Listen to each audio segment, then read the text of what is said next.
ඇත්තටම කාලයකට පස්සේ අපේ ක්‍රීඩකයෙකුට විදේශීය ලීග් තරඟාවලියකදී ඉහළම ඇගීමක් ලැබෙනවා අපිට ඊයේ දිනේදී දැක බලා ගන්න අවස්ථාව උදා වුණා. ඉතින් කුසල් මෙන්ඩිස් ඊයේ දිනේදී නිමාව දුටු PSL අවසන් මහතරගයේදී සම්මාන දෙකකට පාත්‍ර වුණා.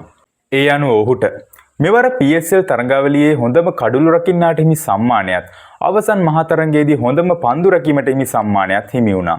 කුසල් මෙන්ඩිස් ගැන තවදුරටත් කතා කරද්දී අපිට කතා කරන්න පුළුවන් ඔහු මෙවර PSL තරඟාවලියේදී අලුත් කරපු වාර්තා ගැනත්. PSL තරඟාවලිය ඉතිහාසය තුළ එක් තරඟාවලියකදී විදේශ ක්‍රීඩකයෙකු රැස් කළ වැඩිම ලකුණු සංඛ්‍යාවේ වාර්තාව Taman සතු කරගන්නත් කුසල් මෙන්ඩිස්ට මෙවර PSL තරඟාවලියේදී හැකියාව උදා වුණා.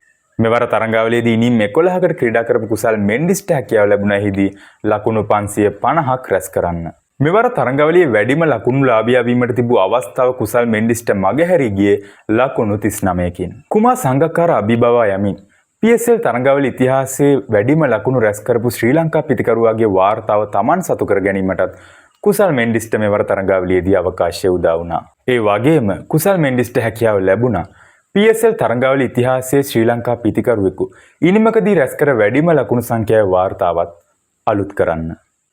PSL ක්‍රිකට් තරඟයකදී ශතකයක් රැස් කරපු පළමු ශ්‍රී ලාංකික පිතිකරුවා විදිහටත් කුසල් මෙන්ඩිස් මෙවර තරඟාවලියේදී වාර්තා අතරට එක් වුණා. මේ පාර PSL සීසන් එකේදී කුසල් මෙන්ඩිස් දක්වපු දක්ෂතාව ගැන නම් ඇත්තටම සතුටුයි.